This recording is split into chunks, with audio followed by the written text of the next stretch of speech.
Bueno, quisiera compartir la palabra de esta mañana. Saben que cuantos estuvieron el domingo pasado sabrán que empezamos una serie hablando del poder espiritual del dinero.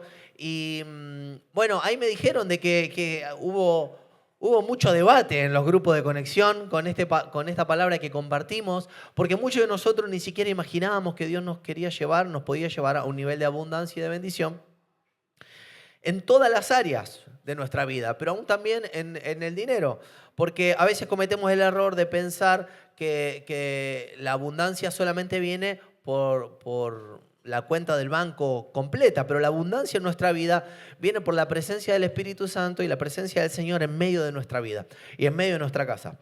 Otro error que cometeríamos es pensar que la bendición del Señor es meramente espiritual y no tiene ningún efecto sobre lo natural y sobre lo terrenal.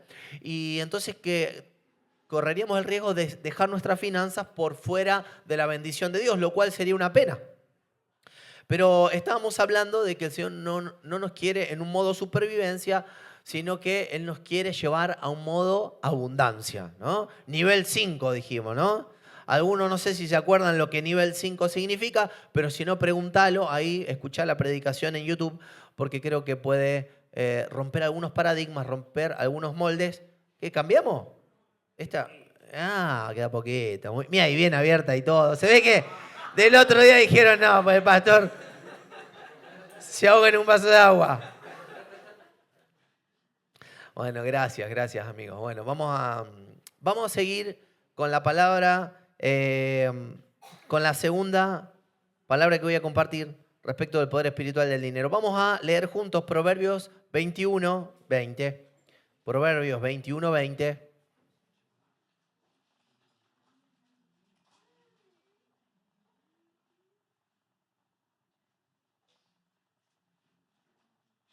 Proverbios 21:20. Me gusta esa intro.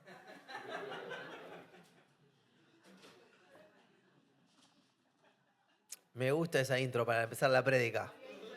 Sí. Arranca el tipo así. Ay, Dios. Dice así: tesoro precioso y aceite hay en la casa del sabio, pero el necio todo lo disipa. Proverbios 21:20 dice así: tesoro precioso y aceite hay en la casa del sabio, pero el necio todo lo disipa. Cortito el versículo de hoy, pero potente, claro. Y lo que este pasaje está diciendo es de que, en otras palabras, lo que está diciendo es de que el sabio multiplica los recursos que tiene en su mano, mientras que el necio los disipa. El sabio es previsor, planifica, crece, mientras que el necio solo piensa en el hoy. ¿Saben que en todo este tiempo algo que me llevó a compartir respecto del tema de finanzas es ver que nuestro país por muchos años, muchos años, solamente vivió de crisis en crisis? Durante algunas décadas, entre 1880 y 1930, Argentina vivió lo que se llamó la época dorada. Es decir, no todo lo que nosotros conocemos hoy de nuestro país fue siempre igual. De hecho, en 1913 Argentina estaba entre los 10 países con mayor ingreso per cápita del mundo. ¿Escuchaste eso? Mayor ingreso per cápita del mundo entre los 10 países. Atraía por eso a millones de inmigrantes. Muchos de nuestros abuelos vinieron en esas olas migratorias. Buenos Aires era comparada con capitales como París, por ejemplo. Londres, por ejemplo. A ese nivel. Tenía estabilidad jurídica, baja inflación, una moneda fuerte. Y entonces uno se pregunta, ¿qué pasó desde aquel entonces acá, no? Y lo que ocurre es que en los años siguientes la falta de diversificar la economía, las crisis institucionales recurrentes, la pendularidad ideológica de los gobiernos que vinieron, la inflación crónica y otras cuestiones hicieron que este nivel de desarrollo comparativo se estancara y se fuera perdiendo frente al mundo que sí siguió creciendo. Y vos me decís, Rodrigo, pero ¿por qué esta introducción, ¿no? de teoría de historia económica? Bueno, es simplemente porque yo llego a la conclusión de que muchos de nosotros simplemente no conocimos otra cosa. Salvo que vos me digas, yo nací en 1913 y entonces sí, yo me acuerdo cuando Buenos Aires era comparado con París. Pero si no naciste por aquella época, simplemente no conoces otra realidad de nuestro país. Y entonces nuestro estándar es un estándar muy bajo. Nuestra expectativa es una expectativa muy baja. No conocemos otra cultura que no sea la cultura de la supervivencia. Por eso algunos me decían, Rodrigo, yo pensé que si llegaba al nivel 2 sería genial en mi vida. Y vos el otro día me decía que había nivel 3, había nivel 4, había nivel 5. ¿Pero por qué? Porque como en nuestro país la gente vive siempre en nivel 1, salir de nivel 1 ya sería asombroso para muchos de los que estamos acá.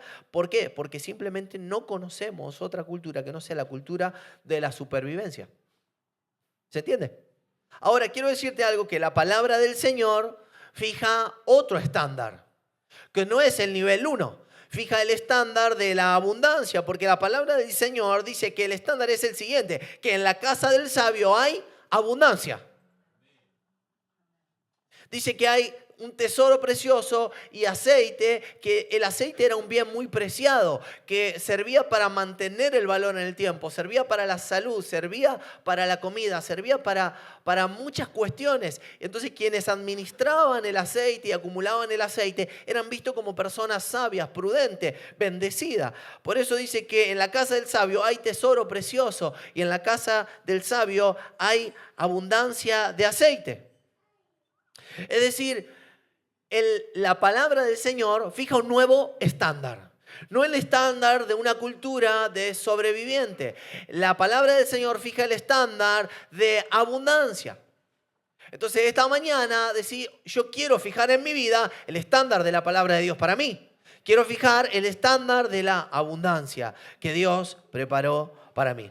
Por eso hoy quiero seguir con esta serie sobre el poder espiritual del dinero y explicar cómo la sabiduría de la administración depende en gran medida de dos factores clave, que son uno, la contabilidad ordenada y dos, una mentalidad de multiplicación. Hoy la palabra del Señor nos fija un nuevo estándar. Hoy la palabra del Señor fija una nueva meta, una nueva expectativa, una nueva situación para esperar en mi vida, que es la de Proverbios 21:20. Tesoro precioso y aceite hay en mi casa. Amén. Tesoro precioso y aceite habrá en mi casa, en la casa del sabio. ¿Por qué? Porque yo me dejo instruir por la palabra del Señor. Amén. ¿Cuántos esta mañana quieren ser instruidos por la palabra del Señor? Mirá lo que dice el Señor en 2 Corintios 9:8. Dice, y Dios puede hacer que toda gracia abunde para vosotros, a fin de que teniendo siempre todo lo suficiente. Decí conmigo, todo lo suficiente. Dice, abundéis para toda buena obra. Qué hermoso. Que el Señor me dé todo lo suficiente para que yo pueda bendecir, pueda ser generoso, pueda ayudar al que no tiene, pueda sembrar en el reino, pueda sembrar en las misiones, pueda sembrar en lo espiritual, pueda dejar un legado en mi familia. Entonces, el estándar de la palabra del Señor es este: tesoro precioso y aceite hay en la casa del sabio. Y Dios puede hacer que toda gracia abunde para vosotros, a fin de que teniendo siempre todo lo suficiente, en todas las cosas abundáis para toda buena obra. ¿Cuántos dicen yo quiero eso en mi vida? Amén. La palabra del Señor enseña sobre cómo ser administradores sabios. La palabra del Señor nos deja un camino, nos deja una instrucción. Y yo creo que Mateo 25 juega un papel importante en esta instrucción y creo que hay una enseñanza muy importante en la parábola de los talentos respecto de cómo ser un administrador sabio. La parábola de los talentos, en resumidas cuentas, cuenta esta historia, ¿no? De que un hombre rico se va de viaje y confía sus riquezas a sus sirvientes, a 3 siervos. Al primero le da 5 talentos, al segundo le da 2 y al tercero le da 1. Y dice así, que a cada uno le dio según su capacidad. Al volver, encuentra que al que le dio 5, negoció con esos talentos y lo que hizo fue, obtuvo otros 5 talentos más. Al que le dio 2, también los duplicó y les devolvió 4 a su amo. Pero dice que el que recibió uno solo lo escondió en la tierra porque tuvo miedo y entonces cuando vino su amo lo devolvió sin ganancia. Y entonces el amo elogió a los 2 primeros, pero al tercero lo reprendió por su pereza y por su temor, y aún le quitó el talento que tenía y se lo dio al que le había dado al principio más. Porque la Biblia dice que al que tiene se le dará más. Y al que no lo multiplicó se le quitará aún lo que tiene. Por eso, ¿qué podemos entender a la luz de esta palabra respecto a administración? Bueno, primero, para ver un contexto. Primero, que los talentos representan los dones, los recursos que el Señor puso en nuestra mano. Las oportunidades, las responsabilidades que Dios nos confió. Lo segundo es que se espera que produzcamos, no que produzcamos todos lo mismo, sino cada uno que pueda ser fiel con lo que recibió conforme a su capacidad. Tercero, que esta palabra condena la inacción, condena el temor, condena la falta de iniciativa. A veces decimos, bueno, no importa, en todo caso la plata va y viene. Sí, pero lo que pasa es que si tenemos esa actitud, va a ser más la que se vaya que la que venga. Porque vos sabés que solo no va a venir, nadie va a hacer nada por vos.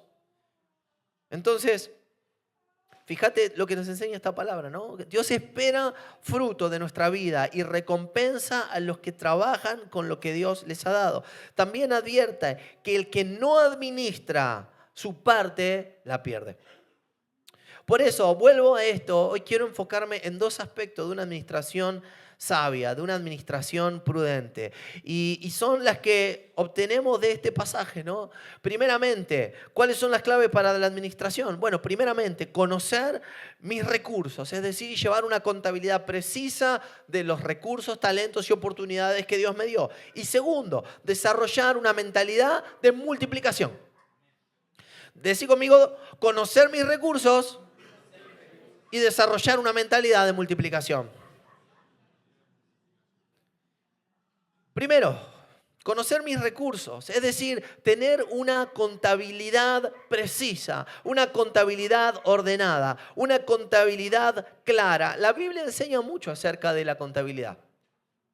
La Biblia enseña mucho acerca de la importancia de una elaboración de un presupuesto, una contabilidad clara. Esto tiene que ver con la comprensión del estado financiero en el que estoy. ¿Cómo estoy hoy? Conocerlo claramente. Tener una buena práctica financiera, conociendo claramente cuál es mi estado actual. El conocimiento de mi situación actual, el conocimiento de los flujos futuros, el conocimiento detallado de los números. Jesús, si vos te fijas en la Biblia habla mucho de números. Dice, tenían tantos soldados para ir a combatir. Tenían tantos panes y tantos peces para alimentar a una multitud. Sobraron 12 canastas. Había tantas personas. La Biblia lleva contabilidad, lleva los números muy precisamente. De hecho, en la Biblia hay un libro que se llama Números. O sea, más claro, échale agua. Si para Dios los números no fueran importantes, no hubiera hecho un libro entero que se llama Números. Pero en la Biblia, la contabilización clara, el conocimiento de la situación actual, los números y la contabilidad figuran porque son importantes para Dios. Dios dice, voy a hacer la tierra y la hice en 7 días. La hice 6 y 1 descansó. Dios registra cómo Él va trabajando y cuándo fue terminando. Porque para Dios los números son importantes. El conocimiento del detalle permite tomar control de las cosas. Dios dijo, esto lo voy a hacer en un día, esto lo voy a hacer en 2, esto lo voy a hacer en 3, esto lo voy a hacer en 4, 5, en 6. Y el séptimo, enterito, me lo tomo sabático. Y así vemos que la Biblia lleva un registro de los números. de los números actuales y de los números futuros y invita también además a planificar el movimiento de recursos en el futuro. Por ahí dice, ¿vos querés edificar una torre? Bien, pensá cuántos ladrillos vas a necesitar, cuánta arena, cuántas ventanas, cuánto cable, cuánto cielo raso, cuánto vas a necesitar. No digo, bueno, me mando y después veo. No, no, no. Hacé una proyección. Estimá. Entonces, mira qué interesante, ¿no? Que la contabilidad clara y la administración clara sean importantes para Dios y a lo mejor vos y yo no lo sabíamos. Porque hasta nos confundíamos, pensábamos que no llevar una administración clara era algo como tener fe. Y resultaba que los números para Dios eran importantes. Y yo pensaba que era un tipo de fe. Y Dios me miraba y decía, no, sos un tipo sin números.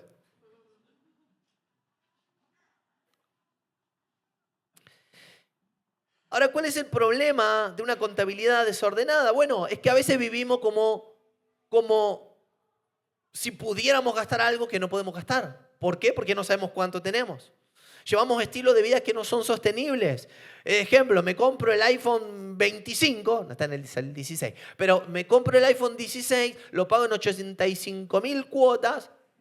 ¿Por qué? Porque vivo como si pudiera, cuando en realidad no puedo. El problema de una contabilidad desordenada es que no sabemos cuánto gastamos, ni en qué, ni cuándo vencen los pagos, y siempre pago las cosas vencidas. Uso la tarjeta a lo mejor negligentemente, o pago el mínimo de la tarjeta, y ¿sabes qué? 180% de interés te cobran por pagar el mínimo para el mes que viene. O sea que cuando hiciste así, tenés que pagar el triple. El desconocimiento, ¿no? Me falta un fondo de emergencia y entonces un mes cobré menos comisión porque se vendió menos y ya estoy fundido. Y hablábamos el otro día, ¿no? Nivel 5, varios meses de fondo de seguridad y muchas otras cosas, ¿no? El fondo de emergencia creo que ya estaba en el nivel 2 o 3. Imagínate en el 5, ¿no? Y muchos de nosotros no podemos llegar. Desconocemos la contabilidad poco clara, nos hace desconocer los gastos hormigas, lo que la Biblia llama las pequeñas zorras. Y entonces no me di cuenta y no sé, ya ni sé cuántas plataformas de streaming tengo adherida a la tarjeta de crédito. ¿Y para qué quiero 6 plataformas de streaming? ¿Para qué quiero? Si ni tiempo tengo de ver. Estoy laburando todo el día como un perro para pagar las plataformas de streaming y no la puedo ni ver. Otro problema de la contabilidad poco clara es que no lo hablamos en la familia, entonces hay expectativas diferentes. Uno está pensando en irse al Caribe y el otro sabe que no tiene plata ni para irse a Villa Constitución. Y viene el nene y te pide las últimas Nike, y viene la nena y te pide el último iPhone. Y vos decís, pero ni para el Motorola alcanza, hermano. ¿De qué están hablando? Pero el problema es que no hablamos de finanzas en la casa.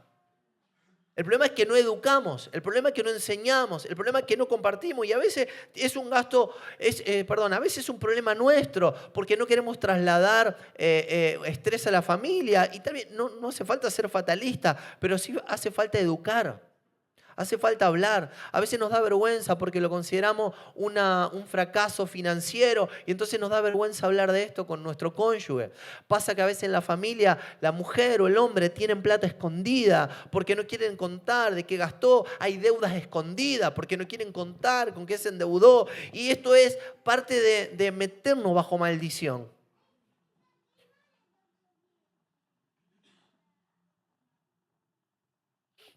La contabilidad poco clara hace que no contemplemos gastos extraordinarios, pero cíclicos. Porque vos decís, ejemplo, se me rompió el auto. O, por ejemplo, ¿quién me pasó? Por ejemplo, se me pinchó el termotanque. Yo me acuerdo que el primer termotanque que se me pinchó, hermano, quería largarme a llorar en posición fetal en el piso. Era como que me habían arruinado la vida. ¿Viste? Claro, porque vos decís, cuando le mirás en Mercado Libre lo que vale, me decís, no lo tenía previsto. O sea, aparte horrible, porque te levantás en pata y está el piso mojado y empezás a averiguar y decís que no sea el termotanque, que no sea el termotanque, que no sea el termotanque, y era el termotanque. Es traumático, ¿viste? No lo tomaste traumático, pero porque, bueno, las canas hacen ya. Yo estoy hablando del primer termotanque que se me rompió. Y el Señor. Amén. Amén. ¿Viste? Exacto, pero bien, bueno, ya tenemos un testimonio. Amén. Gloria a Dios, claro. Pero es así. Pero vos cuando te pones a pensar, como diría Tuzán, sabés que puede fallar. Entonces es extraordinario, pero no es tan extraordinario. Pero hay cosas que son peor. Por ejemplo, vos sabés que todos los años tenés que renovar la matrícula de los chicos de la escuela. Ahora, ¿vos no sabías que todos los años tenía que renovar la matrícula de la escuela? ¿O vos qué te pensaste que el año que viene lo dejaba sin escuela? Entonces, pero fíjate que a veces te pasa que no prevemos porque no tenemos una contabilidad ordenada, porque no proyectamos. Pero a mí me pasó, vos decís, para, escúchame, hay que renovar la matrícula. No me digas, pero escúchame, todos los años hay que hacerlo. No hay algo nuevo. Dice, ya está el nene en la secundaria, ¿hace cuántos años? Que todos los años renovamos matrícula. Entonces, son extraordinarios, pero no son extraordinarios, porque son bastante cíclicos. Y entonces, producto de a veces una contabilidad poco clara, o no prestarle atención a los números, no hablar, la ansiedad nos lleva a no tener tiempo para sentarnos las veces que sea necesaria, una y otra vez para hacer una planilla de gasto y hablar una y otra vez, las veces que haga falta para estar en acuerdo con tu cónyuge, con tu esposa, con tu esposo, una y otra vez, las veces que hagan falta. La contabilidad poco clara nos lleva, por ejemplo, a postergar pagos de deudas fiscales. Yo le digo, por ejemplo, el que está bajo relación de dependencia no se preocupa a veces por eso porque el empleador le hace todo el trámite. Pero a veces, digo por si hay alguno que es monotributista, por ejemplo. No tener monotributo al día, el API, el TGI. Cosas que vos postergás, deuda fiscal y que postergás, y un día se hace un choclo infernal. Son todas cosas que vale la pena charlar, que vale la pena poner el día. Entonces, todo esto es producto de una contabilidad poco clara, pero el Señor te dice que los números son importantes para mí y quiero enseñarte que sean importantes para vos, te dice también. No para que seamos esclavos de los números, sino para que conozcamos cuál es la situación hoy. Cuál es la situación sobre la que Dios puede bendecir. Cuál es la situación sobre la que Dios quiere ayudarme. Cuál es la situación sobre la que Dios quiere prosperar. Bueno, la situación es esta. Entonces, primer punto, digo, la importancia en una administración sabia es de llevar una contabilidad clara. Y esto no es un reto, no, esto es la bendición que el Señor nos permite hoy adquirir sabiduría. ¿Para qué? Para ser multiplicadores, para ser quienes en su casa, en la casa del sabio, hoy Dios te está instruyendo en sabiduría. ¿Para qué? Me está instruyendo en sabiduría para que en nuestra casa haya abundancia de aceite y tesoro precioso. Y para que abundando en la gracia del Señor, podamos abundar nosotros en toda buena obra también y ser generosos. Amén. Yo hoy escuchaba cuando Debbie compartía y cuando Cintia compartían respecto del tema de este sobrecito. Qué lindo sería poder decir, en mi casa hay sabiduría para poder bendecir a la ciudad invirtiendo en el reino de Dios. Yo decía, Señor, dame sabiduría para yo ser un multiplicador que pueda sembrar en el reino de Dios. Amén. ¿Cuánto quieren eso? Segundo punto. La importancia de desarrollar una mentalidad de multiplicación. Y acá quiero hacer un énfasis importante. ¿Por qué? Porque a veces pensamos, como hemos crecido en una cultura de nivel 1, que el nivel 2, nivel 3, nivel 4, nivel 5 es inaccesible. Pero a veces después entramos en la iglesia y como que hemos visto muchos excesos. Excesos en el sentido en donde todo tiene que ver con dinero y que a veces se predica este evangelio de la prosperidad en donde la persona que es rica es porque está más conectada con Dios, lo cual no es así, no es verdad. Vos podés ser rico y vivir un infierno. Y el otro extremo también es creer que mientras más pobre sea, mientras más abnegados seamos, más espirituales somos. Lo cual también es una mentira. Esto viene muchas veces de la cultura de la Iglesia Católica, de los votos de pobreza. ¿Por qué? Porque en un momento la Iglesia Católica tenía tantos excesos y los papas hacían tantos desmanes con el dinero que una manera de protestar dentro de la Iglesia fue hacer un voto de pobreza. Para decir, todo esto que la Iglesia está haciendo a modo de exceso, vamos a demostrar que no necesitamos vivir así para tener a Cristo. Y entonces muchos hicieron votos de pobreza y se internaban en un monasterio. Fíjate cómo cualquiera de los dos extremos es nocivo para nosotros. Por eso, qué importante es entender que necesitamos volver al diseño original de Dios. No, siempre el pastor Braida tiene una frase, dice, no vivas en reacción a algo malo, viví en inspiración a algo bueno. No vivas reaccionando a algo malo, sino que viví inspirado por lo que el Espíritu Santo te quiere decir. Entonces, la Biblia enseña desde el Génesis que tenemos que tener una mentalidad de multiplicación porque Dios piensa en multiplicación. Dice Génesis 1:27, dice, y Dios creó al ser humano a su imagen, lo creó a imagen de Dios, hombre y mujer los creó, y Dios los bendijo con estas palabras, sean fructíferos y multiplíquense. Llenen la tierra y sométanla. Dominen a los peces del mar y a las aves del cielo y a todos los animales que se arrastran en el suelo. También le dijo, yo les doy de la tierra todas las plantas que producen semilla y todos los árboles que dan fruto con semilla. Todo esto les servirá de alimento. Entonces, ¿qué es lo que dice la palabra de Dios? Sean fructíferos y multiplíquense. Es decir, Dios nos está queriendo llevar a libertad financiera, pero eso ocurrirá solamente cuando yo tenga una mentalidad de multiplicación. No de escasez ni de estancamiento, sino de multiplicación. No de escasez, dije. Y no de estancamiento, sino de multiplicación. Quiero hacer énfasis en esto, ¿no? Porque a veces no se trata solamente de trabajar más, sino de pensar como un multiplicador. Mira, la mayor parte de la riqueza del mundo está concentrada en solo el 5% de los habitantes. Y la mayor parte de la riqueza está concentrada en el 1% de los habitantes. Y estoy seguro que esa gente no necesariamente trabaja mucho más que todos los demás, pero sí hay gente que tiene mentalidad de multiplicación. Por eso es importante renovar la mente. Por eso es tan importante que vos y yo salgamos de acá con mentalidad de multiplicador. Como dijimos la semana pasada, con rostro como de leones, no de gatito mojado. Que vos y yo salgamos de acá con mentalidad de multiplicación. Y si vos decís, si este porcentaje tan chiquito domina la riqueza de todo el mundo porque piensa diferente, ¿qué tal si te haces esta pregunta? ¿Puedo ser yo de aquellos que piensan diferente? Un par ahí dijeron, no puedo. Vuelvo a preguntar, ¿puedo ser yo de aquellos que piensan diferente? Claro que sí. ¿Por qué? Porque no solo tengo la posibilidad de pensar diferente como ellos piensan, sino que además yo tengo la sabiduría de Cristo, tengo la mente de Cristo, tengo la instrucción de la palabra de Dios. Por eso yo puedo ser un multiplicador.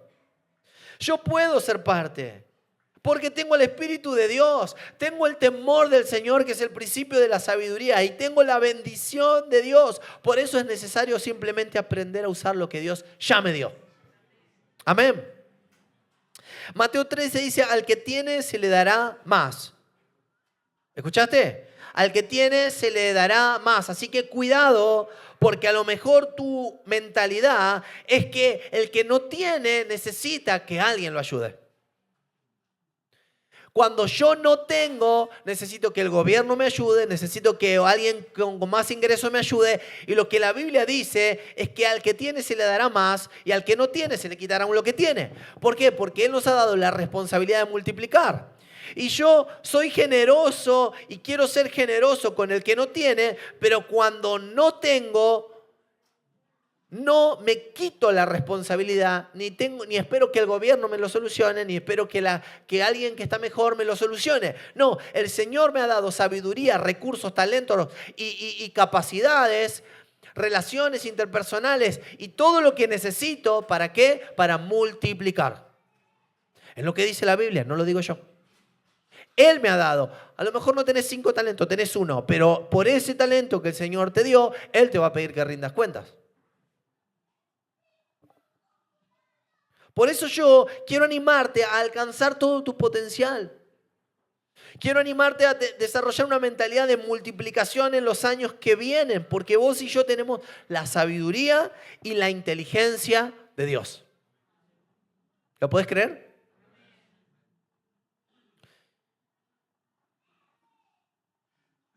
En el mundo de las finanzas existen 2 tipos de personas. 1, los consumistas, y 2, los inversionistas. Decí conmigo, consumistas e inversionistas. Los consumistas consumen lo que ingresa, lo gastan para satisfacer sus necesidades, pero los inversionistas tienen un plan de crecimiento, un plan de ahorro, tienen un enfoque en aumentar sus ingresos, realizan inversiones y aumentan su rentabilidad. Eso hacen los inversionistas. ¿Escuchaste? El inversionista tiene un plan de ahorro, tiene un plan de crecimiento, se enfoca en aumentar sus ingresos, realiza inversiones y aumenta su rentabilidad. Te dije muchas cosas, aunque te lo dije rápido, te dije muchas cosas. Y si no las anotaste, no vas a saber cómo empezar mañana. Un inversionista tiene un plan de ahorro, tiene un plan de crecimiento, se enfoca en aumentar sus ingresos, realiza inversiones y aumenta su rentabilidad. Claro, los resultados no son instantáneos. No son instantáneos. Pero si te mantienes firme, el resultado va a llegar, porque la bendición de Dios está sobre tu vida. Lo que necesitamos es sanarnos de la mentalidad de victimización. ¿Para qué? Para que podamos ser fieles en el tiempo. Hay cosas que Dios va a hacer en un año, pero hay cosas que Dios va a hacer en 20 años. ¿Escuchaste? Hay cosas que Dios va a hacer en 20 años. Si no tenemos... Mira, el otro día leía que Rockefeller tenía 14 años y tenía una libretita en donde él anotaba toda su contabilidad del día y terminaba el día anotando una pequeña idea que se le ocurriera para responder a esta pregunta: ¿cómo puedo mañana ganar $1 más? 14 años tenía. Fue el primer billonario de la historia. 14 años tenía y anotaba toda su contabilidad, orden, pero luego mentalidad de multiplicación. Porque él decía, ¿cómo puedo mañana ganar $1 más? Que no es mucho más. No es ¿cómo hago para ganar $10.000 más? No, ¿cómo hago para ganar $1 más? $1 más. No es mucho. ¿Qué significa? Fíjate, un niño de 14 años que había entendido cómo plantearse metas alcanzables. Pero de manera constante, de manera consecutiva, con mentalidad de multiplicación. Por eso te digo que necesitamos desarrollar una mentalidad de multiplicación sin excusas. Porque el país nunca va a estar en la situación ideal, porque fíjate, hace de 1913 que vamos en decadencia, no va a ocurrir. Y yo tengo amigos que se han ido del país y resulta que cuando se van del país entra una crisis del país donde se fueron. O sea que por más que vos, no depende del sistema, depende de la fe. Depende de lo que puedas administrar, lo que Dios puso en tu corazón para administrar. Eclesiastés 11 dice así, que al que el viento observa. Mira, vamos a leerlo juntos. Eclesiastés capítulo 11, verso 4. Mira lo que dice. El que al viento observa, no sembrará. Y el que mira a las nubes, no segará. Como tú no sabes cuál es el camino del viento o cómo crecen los huesos en el vientre de la mujer encinta, así ignoras la obra de Dios, el cual hace todas las cosas. Por eso, por la mañana siembra tu semilla y a la tarde no dejes reposar tu mano, porque no sabes cuál es lo mejor, si esto o aquello, si lo uno o lo otro es igual. Y mira lo que dice, y lo uno y lo otro es igualmente bueno. Es decir, vos no sabés cuál de todas las semillas que siembres va a dar fruto. Por eso yo le digo a veces a los chicos que laburan conmigo, vos llamás 100 clientes y después si 10 te compran, ya está, gloria a Dios. Pero que nunca quedemos escasos en la inversión. Que nunca seamos, porque vos no sabés por dónde, como decía mi abuelo, vos no sabés por dónde salta la perdiz. Entonces, vos querés llegar a nivel 5, bueno, no estés mirando, uy, no, pero las condiciones no están dando, uy, no, pero este país, uy, no, pero tengo miedo, uy, no, pero nadie me ayuda, uy, no, pero no. Este año es el año de cero excusas. Es el año de la fe. Es el año de la multiplicación. Por eso la mentalidad de multiplicación no puede, o sea, esto no quiere decir que no hagas un análisis de situación. Quiere decir que no mires la situación solamente como una amenaza, sino que pedir al Señor que te muestre cómo esa amenaza también es una oportunidad. Porque todo problema también es una oportunidad.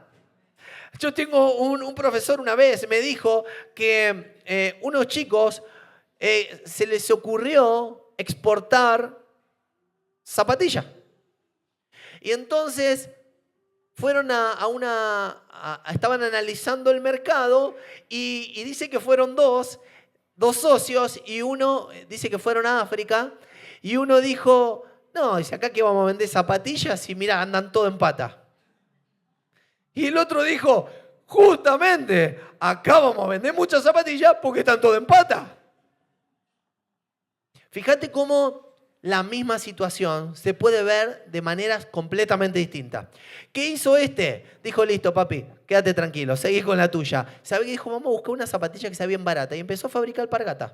Bien colorida, para que hiciera juego con todas las túnicas que tenían. Bien colorida. ¿Sabe qué? Empezó a exportar millones y millones y millones de dólares en alpargata para África. Pero claro, el tipo tenía un continente completo para ponerle alpargata. Empresa argentina. Empresa argentina. Millones de dólares en alpargata para África. Fíjate cuáles son qué distinto. Cómo una persona puede ver de manera distinta el mismo problema. Uno para decir no tiene solución y otro para decir acá me lleno de plata. Entonces, ¿cuál es la situación? Bueno, no es solamente un problema, es una oportunidad. Decí conmigo, voy a ser un detector de oportunidades este año. ¿Las crisis vienen? Sí, siempre. En el 2001 fue terrible y creo que las empresas que más crecieron fueron las que sobrevivieron para el 2002. ¿Sí o no? Fue así. Entonces, crisis viene, pero decí conmigo, no estoy en crisis. Estoy en Cristo. Claro, no es lo mismo. No estoy en crisis, estoy en Cristo. Amén. Y la fe me hace caminar encima de la realidad que ven mis ojos. La fe es la certeza de lo que se espera, la convicción de lo que no se ve. Por eso es una buena pregunta que nos podemos hacer es, ¿qué espero de Dios este año? ¿Qué esperas de Dios este año? Porque a lo mejor lo que te está pasando es que ya no esperas nada, porque la incredulidad o la desesperanza te ha hecho no esperar nada. ¿Estás esperando algo de Dios este año? ¿Sí? A lo mejor hay gente que no. ¿Estás esperando algo de Dios este año? ¿Sí o no? Y si no, espera algo de Dios. Espera algo de Dios. Porque la fe es la certeza de recibir lo que espero y la convicción de lo que aún no veo.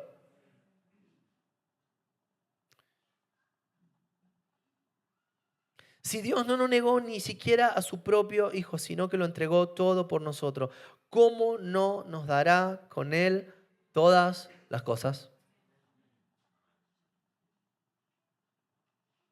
Oro para que Dios renueve tu esperanza y renueve tu fe esta mañana. Y no solamente dejes de tener miedo de hacer esa planilla de gastos porque vos decís, no la quiero ni ver, no quiero ni pensar.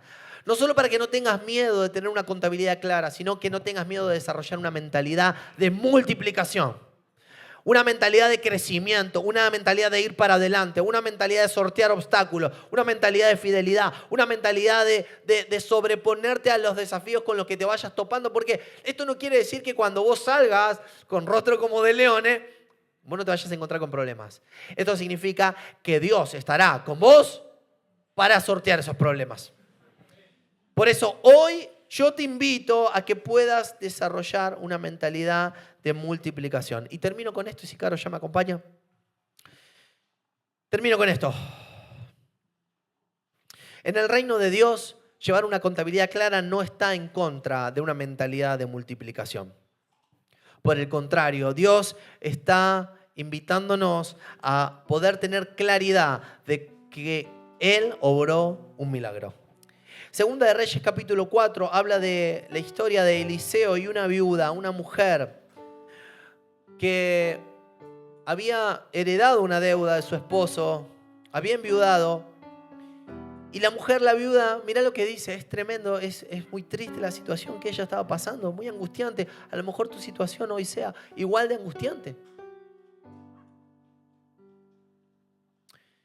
Dice, clamó a Eliseo diciendo, tu siervo, mi marido, ha muerto. Y tú sabes que tu siervo temía al Señor y ha venido el acreedor a tomar a mis 2 hijos como esclavos suyos.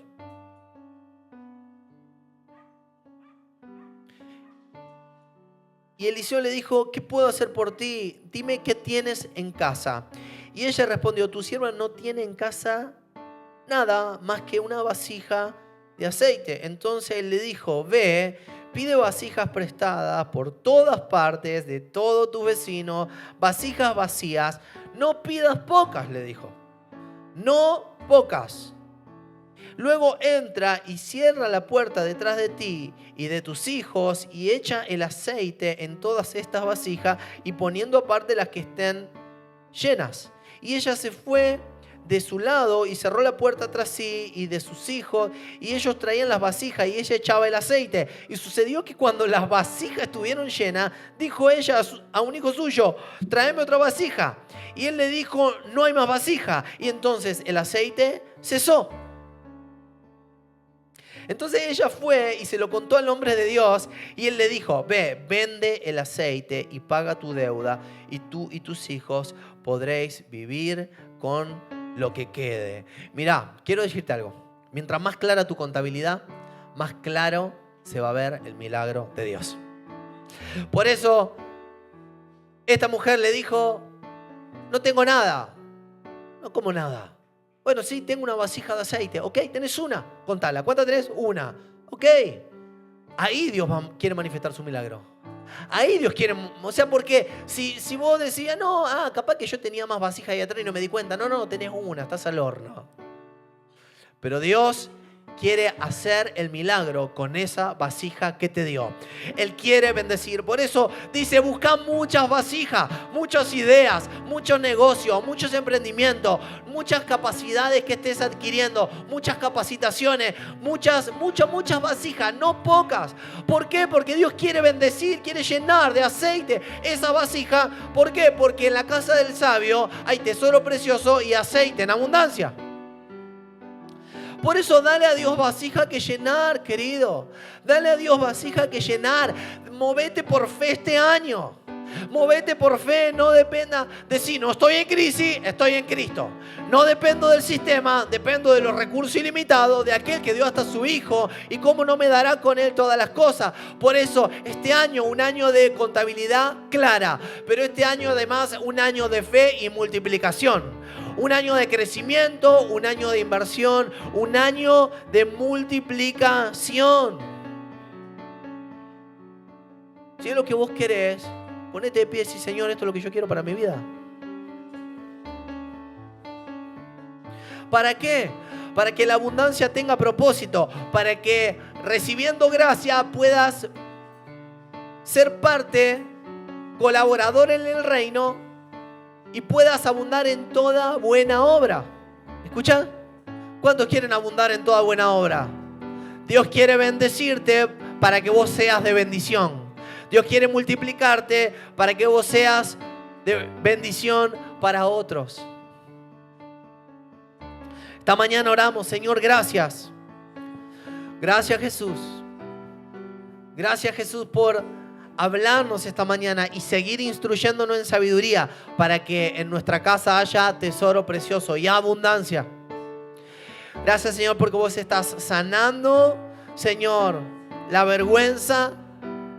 Gracias, Señor, porque vos estás sanando la ansiedad. Gracias porque vos estás sanando la necesidad de vivir por la imagen. Gracias porque vos estás sanando el temor a hacer un presupuesto. Y gracias, Señor, porque estás sanando, Señor, nuestra mente para desarrollar mentalidad de multiplicadores. Señor, tu palabra es la que nos dice, Señor, que multipliquemos lo que está en nuestro alcance. Pero además es tu palabra la que nos dice que estarás con nosotros para bendecir, para llenar las vasijas. Señor, que pongamos a tu disposición. Señor, en el nombre de Jesús oro para que en este lugar, Señor, empiecen a surgir ideas, proyectos. Señor, para que donde no había esperanza haya esperanza, para que donde no había constancia empiece a haber fidelidad.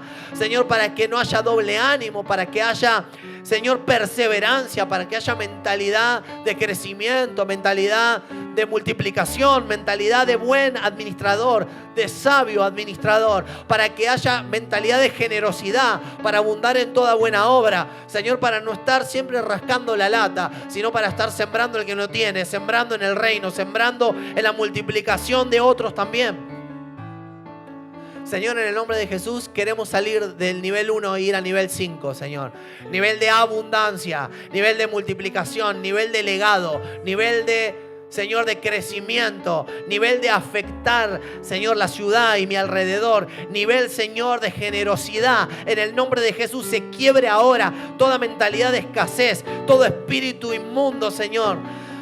Señor, que me ha mantenido, Señor, siempre sobreviviendo en el nombre de Jesús.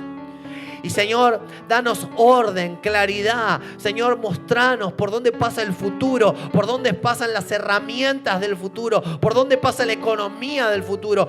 Señor, cómo la tecnología afecta a lo que estoy haciendo. Señor, dame mentalidad empresaria, mentalidad inversionista para estar multiplicando mis inversiones, multiplicando la rentabilidad, multiplicando, Señor, los negocios. En el nombre de Jesús, Señor, oro para que ninguno de los que está acá, Señor, salga sin una idea creativa, sin gracia, sin favor. Los bendigo en el nombre de Jesús, Señor, y recibimos tu sabiduría para administrar, recibimos tu sabiduría para multiplicar, recibimos tu sabiduría para, Señor, para sembrar en lo que es eterno. Señor, en el nombre de Jesús, danos un corazón generoso. Señor, queremos sembrar con generosidad, Señor, sabiendo que vos sos el que multiplica nuestras finanzas.